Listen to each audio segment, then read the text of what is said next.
Assalamualaikum warahmatullahi wabarakatuh.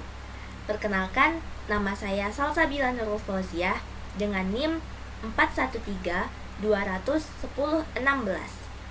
Saya berasal dari Prodi Logistik Perdagangan Internasional kelas A pagi. Pada kesempatan kali ini, saya akan mempresentasikan tugas mata kuliah Bahasa Indonesia dengan topik efektivitas pembelajaran daring selama pandemi. Berikut adalah pokok bahasan presentasi saya. Yang pertama, yaitu pengertian daring. Kedua, kendala atau tantangan yang dihadapi. Ketiga, dampak pembelajaran daring. Dan keempat, efektivitas pembelajaran daring selama pandemi. Memasuki pokok bahasan yang pertama, yaitu pengertian daring. Apa itu daring? Sistem pembelajaran daring atau dalam jaringan merupakan sistem pembelajaran tanpa tatap muka secara langsung antara dosen dan mahasiswa, tetapi dilakukan melalui online yang menggunakan jaringan internet. Dosen harus memastikan kegiatan belajar mengajar tetap berjalan, meskipun mahasiswa berada di rumah. Solusinya yaitu dosen dituntut dapat mendesain media pembelajaran sebagai inovasi dengan memanfaatkan media daring atau online. Pokok bahasan yang kedua yaitu kendala yang dihadapi.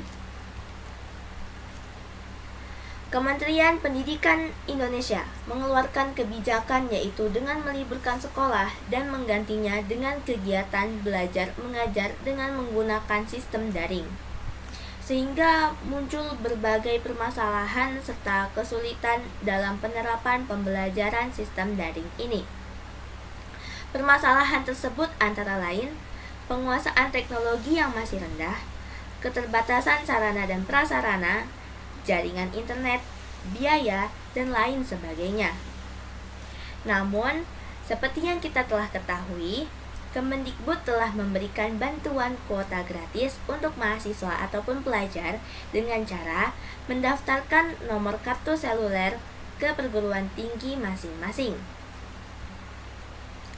Dan pada presentasi saya kali ini, saya merangkum kendala atau tantangan yang dihadapi menjadi 3 poin.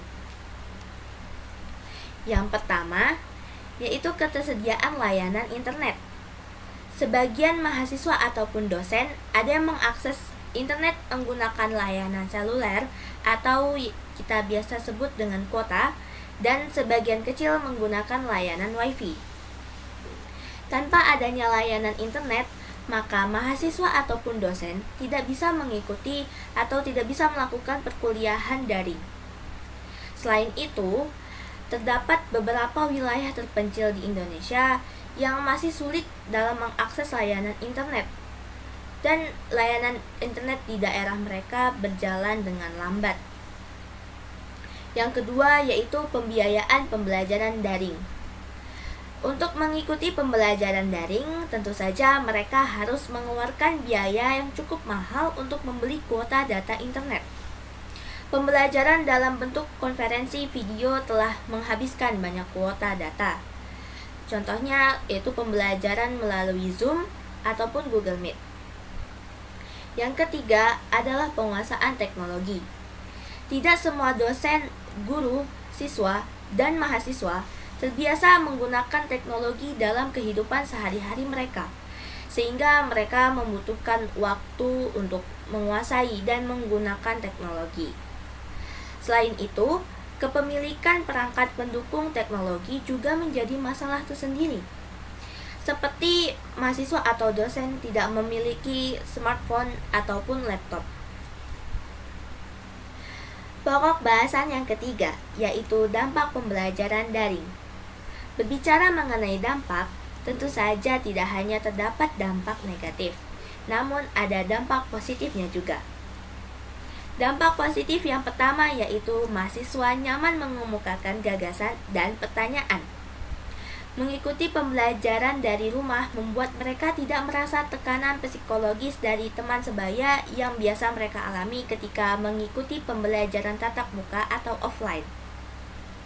Ketidakhadiran dosen secara langsung atau fisik juga menyebabkan mahasiswa merasa tidak canggung dalam mengutarakan gagasan. Ketiadaan penghambat fisik serta batasan ruang dan waktu menyebabkan peserta didik lebih nyaman dalam berkomunikasi. Pendapat Sun et al. Tahun 2008. Dampak positif yang kedua yaitu perkuliahan daring tidak terkendala waktu dan tempat. Dengan pembelajaran daring, dosen memberikan perkuliahan melalui kelas-kelas virtual yang dapat diakses dimanapun dan kapanpun tanpa terikat ruang dan waktu. Kondisi ini membuat mahasiswa dapat secara bebas memilih mata kuliah yang diikuti dan tugas mana yang harus dikerjakan terlebih dahulu. Pendapat Sun et al. Tahun 2008. Sehingga fleksibilitas waktu dan tempat ini menjadi kepuasan tersendiri bagi mahasiswa ketika melakukan perkuliahan daring. Selanjutnya adalah dampak negatif. Yang pertama yaitu kesulitan dalam memahami materi perkuliahan. Bahan ajar biasanya disampaikan dalam bentuk bacaan yang tidak mudah dipahami secara menyeluruh oleh mahasiswa ketika perkuliahan daring. Pendapat Sadikin A. dan Hakim N. tahun 2019. Mereka berasumsi bahwa materi dan tugas saja itu tidak cukup, karena mereka perlu penjelasan secara langsung oleh dosen sehingga mereka dapat memahami materi yang diberikan dan tugas yang diberikan oleh dosen. Dampak negatif yang kedua yaitu gaya belajar. Secara umum, gaya belajar yakni visual, auditory, dan kinestetik. Mahasiswa atau siswa yang cenderung belajarnya secara visual itu lebih mudah menerima pelajaran dengan melihat atau mengamati terlebih dahulu sebelum belajar hal yang baru. Mahasiswa atau siswa dengan gaya belajar visual ini biasanya lebih cepat menangkap materi dan tugas yang dijelaskan oleh dosen selama perkuliahan daring. Sementara mahasiswa atau siswa yang gaya belajarnya auditory, maka dia harus mendengarkan penjelasan dari dosen untuk mudah memahami pelajaran. Dan mahasiswa atau siswa yang gaya belajarnya kinestetik, dia selalu ingin bergerak dan lebih tertarik mencari sendiri tanpa harus selalu membaca. Pendapat Ismail tahun 2020. Tentu saja gaya belajar setiap orang berbeda-beda, sehingga porsi dalam memahami materi yang diberikan oleh dosen juga berbeda-beda. Ada yang cepat menangkap atau cepat mengerti, ada pula yang lambat dalam mengerti. Pokok bahasan yang keempat yaitu pembelajaran atau efektivitas pembelajaran daring selama pandemi.